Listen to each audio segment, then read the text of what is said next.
স্টুডেন্টরা বা যে সমস্ত ছাত্রছাত্রীরা ক্লাস মাধ্যমিক দিচ্ছ বা মাধ্যমিক দেবে তাদের জন্য খুবই গুরুত্বপূর্ণ হতে চলেছে আজকের ক্লাস। এবং খুব সাজেশন কিন্তু নিয়ে আজকে চলে এসেছি। যারা অঙ্কে খুব খারাপ আছো বা অঙ্কের এক্সট্রা জ্যামিতি যাদের পড়ে 3 মার্কের বা 4 মার্কের যে জ্যামিতি থাকে তোমাদের পরীক্ষার মার্কসে, সেই 3-4 মার্কের জ্যামিতি কিভাবে করবে এবং এর থেকে কমন কিন্তু আসতে চলেছে। তো এই এক্সট্রা জ্যামিতিগুলো তোমরা দেখে নাও। তোমাদের এই ক্লাসটা কিন্তু আজকে শুরু হবে। এই এক্সট্রা জ্যামিতি তোমরা এর থেকে কমন পাবেই পাবে। এটা কিন্তু তোমরা যদি এখান থেকে প্র্যাকটিস করো তাহলে কিন্তু এখানে 3 থেকে 4 মার্কস কমন কিন্তু আসবে। তো ভিডিওটা আর বিস্তারিত করব না, চলো শুরু করা যাক। দেখো প্রথমে যে কোশ্চেনটা বলছে উপপাদ্য, যে প্রমাণ করি যে ব্যাস নয় এরূপ কোনো জ্যাকে যদি বৃত্তের কেন্দ্রগামী কোনো সরলরেখা সমদ্বিখণ্ডিত করে তাহলে ওই সরলরেখা ওই জ্যায়ের উপর লম্ব হবে। তাহলে কি বলছে, যে প্রমাণ করতে হবে যে ব্যাস নয় এরূপ কোনো জ্যাকে যদি বৃত্তের কেন্দ্রগামী কোনো সরলরেখা সমদ্বিখণ্ডিত করে। তো এখানে তোমরা দেখতে পাচ্ছ যে প্রথমে দেখো ধরে যে একটা ও কেন্দ্রীয় একটা বৃত্ত, একটা কিন্তু ও কেন্দ্রীয় বৃত্ত প্রথমে ধরা হয়েছে। সেই ও কেন্দ্রীয় বৃত্তের যখন মাঝখান বা সেন্টারে দেখো ও নাম দিয়েছে। সেই সেন্টারে নাম দেওয়ার পর যার এ বি কিন্তু একটা জ্যা, অর্থাৎ একটা বৃত্তের জ্যা কোনটা, দেখো এ বি যে সরলরেখা নেওয়া হয়েছে সেই সরলরেখাটা একটা এ বি জ্যা। সেটা তুমি মাঝ বরাবরও করতে পারো, সেটা কোনো অসুবিধা নেই। তো এ বি হচ্ছে জ্যা এবং ডি হচ্ছে কি এ বি এর মধ্যবিন্দু। এই এ বি সরলরেখার মধ্যবিন্দু হচ্ছে ডি।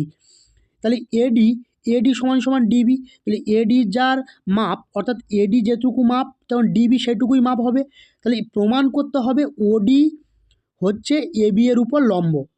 তাহলে এটা হচ্ছে প্রমাণ করতে হবে। তাহলে প্রমাণ করতে গেলে কি করতে হবে, এইটা মেন জিনিসটা তোমরা বুঝতে পেরেছো আশা করি, যে ওডি ওডি লম্ব হচ্ছে কিসের উপরে, এ বির উপরে।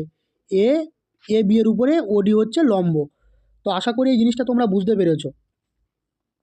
তো এ বলছে ওই এ এবং ও বি যুক্ত করি, দেখো যুক্ত করে দিয়েছে, ও এ আর ও বিটা যুক্ত করে দিয়েছে।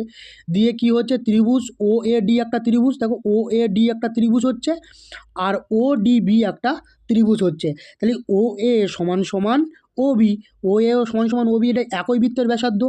একই যে বৃত্ত একই একটাই বৃত্তের মধ্যে কিন্তু আমরা ব্যাসার্ধ করেছি। তা ব্যাসার্ধ কোনটা বলে, ব্যাসের অর্ধেককে নিশ্চয়ই বলে। যদি আমি এটাকে বর্ধিত করতাম, ওই ও বিন্দু থেকে যদি উপরের দিকে বর্ধিত করতাম তাহলে কিন্তু তখন ওটাকে ব্যাসার্ধ বলতাম না, তখন ওটা ব্যাস বলতাম। তাহলে এটা হচ্ছে ও এ এবং ও বি হচ্ছে ব্যাসার্ধ। এডি সমান সমান ডিবি, এডি সমান সমান ডিবি, এটা কিন্তু ডি এ বি এর মধ্যবিন্দু, আমরা জানি এটা।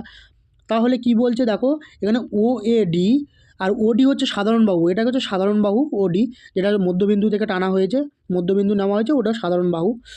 ও এ ডি সর্বসমতার চিহ্ন দেখো দিয়েছে।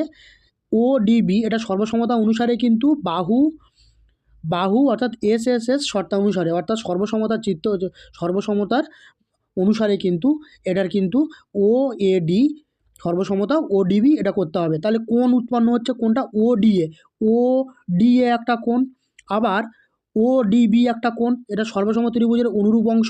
এটা যেহেতু সর্বসম ত্রিভুজ, একই রকম ত্রিভুজের দেখো একই রকম অংশ, এটা অনুরূপ অংশ এটা।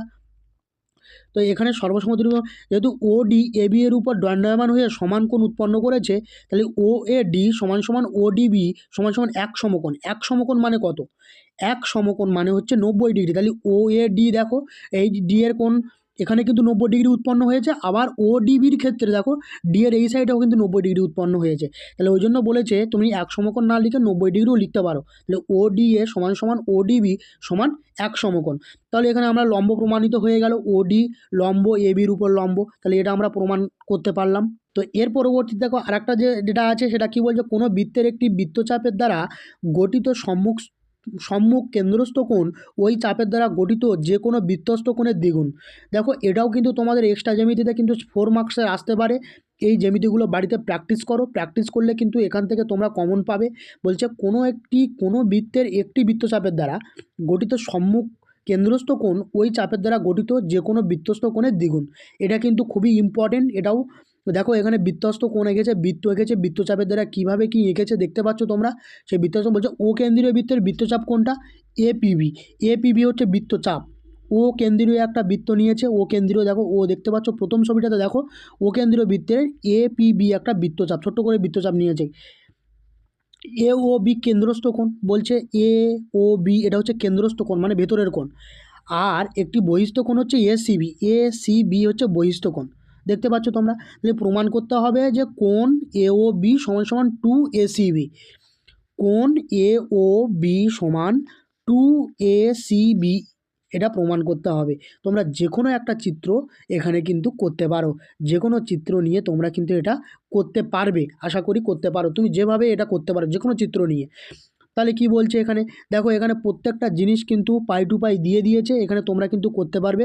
এখানে এইটা প্রমাণ করতে হবে এবং এর 3 রকমের হতে পারে, দেখো 1 2 3 এবিবি উচ্চচাপ, 2 নম্বরে অর্ধচাপ, 3 নম্বরে এবি অর্ধচাপ, CO2 যুক্ত করে ডি পর্যন্ত বর্ধিত করলাম, দেখো সিও যুক্ত করে ডি পর্যন্ত বর্ধিত করা হলো, এটা বলছে। তাহলে প্রতি ক্ষেত্রে কি হচ্ছে, এওসি মানে অর্থাৎ এই কোণটা সিও বাহুকে ডি পর্যন্ত বর্ধিত করা হলো, সিও বাহুকে ডি পর্যন্ত বর্ধিত করেছে, সেটা আমরা দেখতে পাচ্ছি। তাহলে এও ডি সমান এওসি প্লাস ওএসি, তাহলে এটা হচ্ছে কিন্তু খুবই গুরুত্বপূর্ণ, আমি আর বোঝাচ্ছি না, তোমরা কিন্তু এটা দেখে নিও, এটা কিন্তু গুরুত্বপূর্ণ একটা টপিকের মধ্যে পড়ছে, এটাও কিন্তু খুব ইম্পর্টেন্ট একটা ক্লাসের মধ্যে। তো এর পরবর্তীতে আমরা দেখব যে বৃত্তের বহিস্থ কোনো বিন্দু থেকে যে দুটি স্পর্শক অঙ্কন করা যায় তাদের স্পর্শ বিন্দু দুটির সঙ্গে বহিস্থ বিন্দুর সংযোগ সরলরেখাংশ দুটি সমান এবং তারা কেন্দ্রে সমান কোণ উৎপন্ন করে। এইটা কিন্তু পরীক্ষায় আসার চান্স, এটা কিন্তু অনেকটা পরিমাণ VVI, এটা কিন্তু ভেরি ভেরি ইম্পর্টেন্ট, এটা কিন্তু ভেরি ভেরি ইম্পর্টেন্ট একটা কোশ্চেন। এই কোশ্চেনটা কিন্তু এবার মাধ্যমিকে আসার চান্স প্রবল, এবার মাধ্যমিকে আসার চান্স কিন্তু প্রবল। এই এক্সট্রা জ্যামিতিটা তোমরা এটা দেখতে পাচ্ছ, তোমরা এটা দেখে নাও, তোমরা যদি না দেখতে পাও স্ক্রিনশট করে বাড়িতে প্র্যাকটিস করো। দেখো এটা খুবই একটা কোনো বৃত্তের বহিস্থ কোনো বিন্দু থেকে দুটি স্পর্শক অঙ্কন করা যায়, তাদের স্পর্শ বিন্দু দুটির সঙ্গে বহিস্থ বিন্দুর সংযোগ সরলরেখাংশ দুটির দৈর্ঘ্য সমান এবং তাদের কেন্দ্রে সমান কোণ উৎপন্ন করে। খুব সুন্দর একটা কিন্তু এই জ্যামিতিটা, এক্সট্রা জ্যামিতিটা কিন্তু পরীক্ষায় আসবে, আমি মন বলছে এটা আসবে পরীক্ষায়। তোমরা কিন্তু বাড়িতে এই জ্যামিতিটা বেশি বেশি করে সবাই প্র্যাকটিস করো, এই জ্যামিতিটা কিন্তু খুবই ইম্পর্টেন্ট এবং খুবই ইম্পর্টেন্ট কিন্তু এই জ্যামিতিটা এবার মাধ্যমিকে কিন্তু এবার মাস্ট আসতে পারে। VVI ভেরি ভেরি ইম্পর্টেন্ট কিন্তু একটা কোশ্চেন। তো এর পরবর্তীতে আমরা যেটার দিকে দেখব, এর পরবর্তীতে দেখব যে বৃত্তের কোনো বিন্দুতে স্পর্শক ও ওই স্পর্শবিন্দুগামী ব্যাসার্ধ পরস্পর লম্বভাবে অবস্থিত।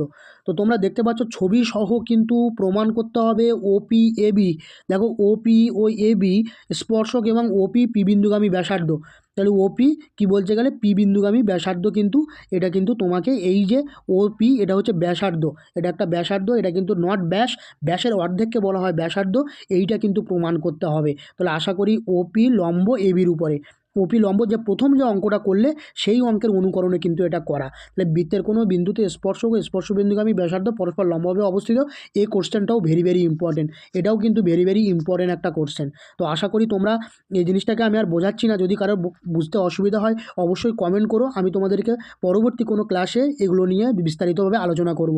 তোমাদের ইম্পর্টেন্ট যেহেতু সামনে পরীক্ষা, সেহেতু ইম্পর্টেন্ট জিনিসগুলো তোমাদেরকে দিয়ে দিচ্ছি।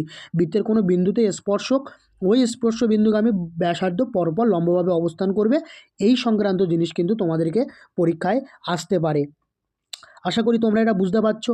তো এর পরবর্তীতে আমরা যেটা দেখব সেটা হচ্ছে কি, দেখো এটা কিন্তু যদি দুটি বৃত্ত পরস্পরকে স্পর্শ করে, দেখো কী বলছে, যদি দুটি বৃত্ত পরস্পরকে স্পর্শ করে তাহলে স্পর্শবিন্দুটি কেন্দ্র দুটি সংযোগ সরলরেখাংশের উপর অবস্থিত হবে।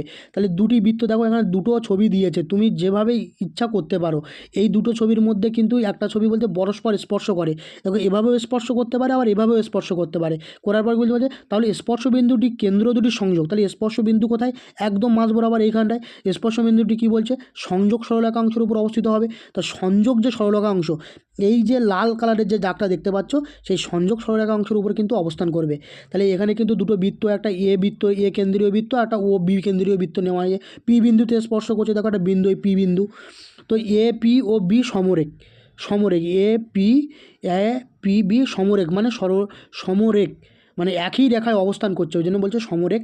তাহলে AP ও BP যোগ করলাম, AP আর BP থেকে যোগ করলাম, যোগ করার পর এটা কিভাবে প্রমাণ করতে হবে সে সম্পর্কে কিন্তু বিস্তারিত ব্যাখ্যা কিন্তু এখানে করেছে। তো তোমরা যদি বুঝতে অসুবিধা হয় অবশ্যই ভিডিওটা ভালোভাবে দেখো, দেখার পরে এখান থেকে কিন্তু কমন আসবেই, আমি বারবার বলছি এগুলো বাড়িতে প্র্যাকটিস করো, এগুলো বাড়িতে প্র্যাকটিস করো, এখান থেকে কিন্তু কমন তোমাদের কিন্তু আসবেই আসবে।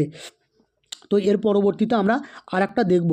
দেখো লাস্ট যে কোনো সমকোণী ত্রিভুজের সমকৌণিক বিন্দু থেকে অতিভুজের উপর লম্ব অঙ্কন করলে এই লম্বের উপর পার্শ্বস্থিত ত্রিভুজদ্বয় সদৃশ ওই ত্রিভুজগুলির মূল ত্রিভুজের সঙ্গে সদৃশ। অর্থাৎ এই যে ত্রিভুজ সমকোণী ত্রিভুজ দেখো সমকৌণিক বিন্দু থেকে অতিভুজের উপর লম্ব, অতিভুজ কাকে বলে? দেখো সমকোণী ত্রিভুজের বৃহত্তম বাহুকে অতিভুজ বলে, তাহলে সমকোণী ত্রিভুজের বৃহত্তম বাহুকে আমরা অতিভুজ বলবো, এই অঙ্কটাকে আমরা অতিভুজ বলবো। দেখো আমি দেখিয়ে দিলাম, এই অঙ্কটাকে আমরা কি বলবো? অতিভুজ। তো এই অতিভুজ বলছে অতিভুজের উপর লম্ব অঙ্কন করলে, একটা লম্ব অঙ্কন করেছে, দেখো এই লম্বটা অঙ্কন করেছে অতিভুজের উপর, কোন লম্ব? এডি একটা লম্ব অঙ্কন করেছে। ওই লম্বের উভয় পার্শ্বে ত্রিভুজদ্বয় সদৃশ, দেখো দুটো ত্রিভুজদ্বয় সদৃশ, ওই ত্রিভুজগুলি প্রত্যেকটি মূল ত্রিভুজের সঙ্গে সদৃশ।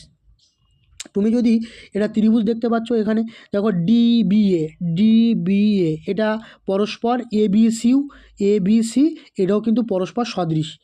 তো এইভাবে কিন্তু তোমাকে প্রমাণ করতে হবে। তো আশা করি এগুলো কিন্তু বাড়িতে প্র্যাকটিস করো। এর বাইরে কিন্তু আমার মনে হয় যে মাধ্যমিকে এর বাইরে এক্সট্রা জ্যামিতি বা উপপাদ্য আসবে না। তো আশা করি যদি ভিডিওটা তোমাদের ভালো লেগে থাকে তাহলে অবশ্যই কিন্তু সাবস্ক্রাইব করো চ্যানেলটা, এবং চ্যানেলটার পাশে থেকো, এবং বেশি বেশি করে শেয়ার করো। যারা তোমরা মাধ্যমিক দিচ্ছ বা মাধ্যমিক প্রার্থী আছো তারা কিন্তু বেশি বেশি করে শেয়ার করো। তোমরা কিন্তু এখান থেকে প্র্যাকটিস করলে এখান থেকে কিন্তু কমন পাবে, আমি বলছি। তো আজ এই পর্যন্ত, পরবর্তী কোনো ভিডিওতে তোমাদের সঙ্গে আবার দেখা হবে নতুন কোনো ক্লাসে।